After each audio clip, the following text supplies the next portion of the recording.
si elle s'était largement confiée à Augustin Trapenard, pour Brut, à l'occasion de la promotion de son documentaire Salam, produit par Brutou. Diams, Mélanie Georgiadet de son vrai nom, était ce dimanche 26 juin sur TF1 dans 7 à 8. De nouvelles révélations de l'artiste désormais loin de la lumière des médias qu'elle a fui, notamment sur son passé trouble, sa tentative de suicide à l'âge de 14 ans, sa conversion à l'islam qui l'a sauvée. Quant à un quelconque endoctrinement de son époux, elle a mis les choses au clair. À l'époque, Diams part à l'île Maurice avec le Coran dans ses valises, après s'être réveillée en priant avec une de ses amies. Elle qui a toujours baigné dans la spiritualité avec notamment des grands-parents catholiques érudits, elle est alors bouleversée par cette lecture et ce séjour. Être un croyant tout d'un coup si est-il prendre la valeur de cette vie, a-t-elle confié à Audrey Crespo-Mara, pour cette première interview télévisée depuis longtemps. Elle se convertit alors seule sur une plage et prévient sa mère pour lui dire qu'elle va mieux. Celle qui est aujourd'hui maman de 3 enfants sait alors qu'elle va écrire son dernier album, pour pouvoir poursuivre sa quête de faire du bien auprès des gens qui en ont besoin.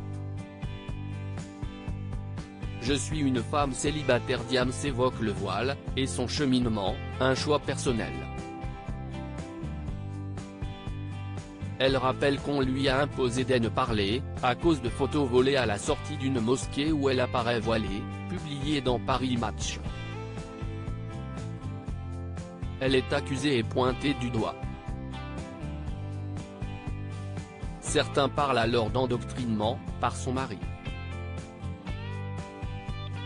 Si est-il des mensonges, moi quand je me convertis à l'île Maurice, je suis une femme célibataire, qui se convertit seule sur une plage, explique-t-elle face caméra. Celle qui a divorcé en 2012, du père de sa fille Mariam, et qui partage sa vie avec son époux Fawzi Tarkani, auquel elle s'est mariée en 2015, explique la vision du voile totalement différente en France et dans les autres nombreux pays du monde dans lesquels elle a pu voyager, où cette question n'est pas aussi centrale. Je ne suis pas qu'un voile, je suis une femme, je ne suis pas qu'une femme voilée, estime Diams. Elle se félicite en revanche qu'au sein de sa famille, il n'y a jamais eu le moindre souci sur ces questions. Quant à cette image féministe qu'on a voulu lui prêter lors de sa carrière de jeune rappeuse, elle assure ne jamais y avoir pensé et avoir été rangée dans cette case une nouvelle fois malgré elle.